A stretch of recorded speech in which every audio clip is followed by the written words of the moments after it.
राजमहल का रहस्यमय कमरा। पुराने समय की बात है।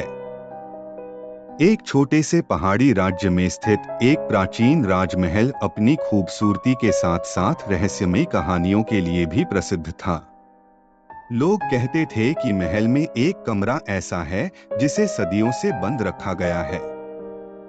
उस कमरे के दरवाजे पर बड़े बड़े ताले जड़े हुए थे और उन पर मंत्र लिखे हुए थे। कोई नहीं जानता था कि उस कमरे में क्या छिपा है। राजा का आदेश। राजा वीरेंद्र सिंह बहुत जिज्ञासु थे। उन्होंने जब राजमहल के इस रहस्य के बारे में सुना तो उन्होंने इसे खोलने का निर्णय लिया। परंतु महल के पुराने मंत्री और पुजारियों ने राजा को चेतावनी दी, यह कमरा अभिशप्त है। इसे खोलना राज्य के लिए अनिष्टकारी हो सकता है। राजा ने इसे अंधविश्वास मानते हुए उनकी बात अनसुनी कर दी और अगले दिन उस कमरे को खोलने का आदेश दिया।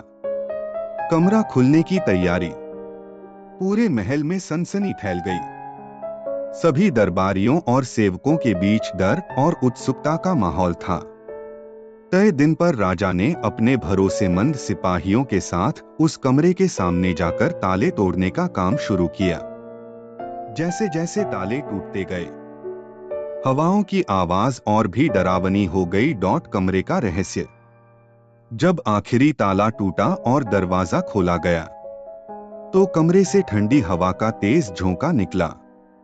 कमरे के अंदर धूल और जालों के बीच एक प्राचीन पत्थर की मूर्ति रखी थी। मूर्ति के चारों ओर गहरे लाल रंग की आकृतियां बनी थीं।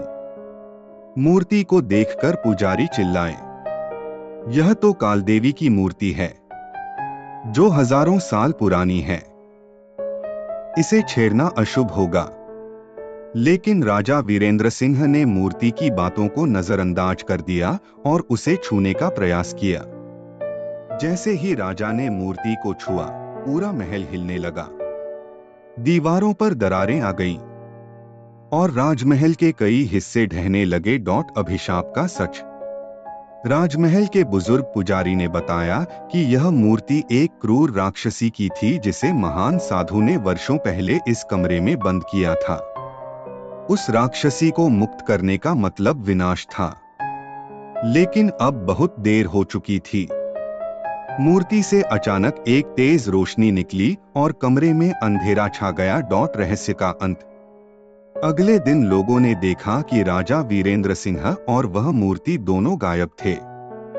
राजमहल की दीवारों पर रहस्यमय आकृतियां उभर आईं। महल को हमेशा के लिए छोड़ दिया गया और लोगों ने उसे भूतिया महल कहना शुरू कर दिया। कहते हैं कि अब भी चांदनी रातों में महल से किसी के चिल्लाने और मदद मांगने की आवाज आती है। लेकिन आज तक कोई दोबारा उस कमरे में जाने की हिम्मत नहीं कर पाया। रहस्य अब भी बरकरार है।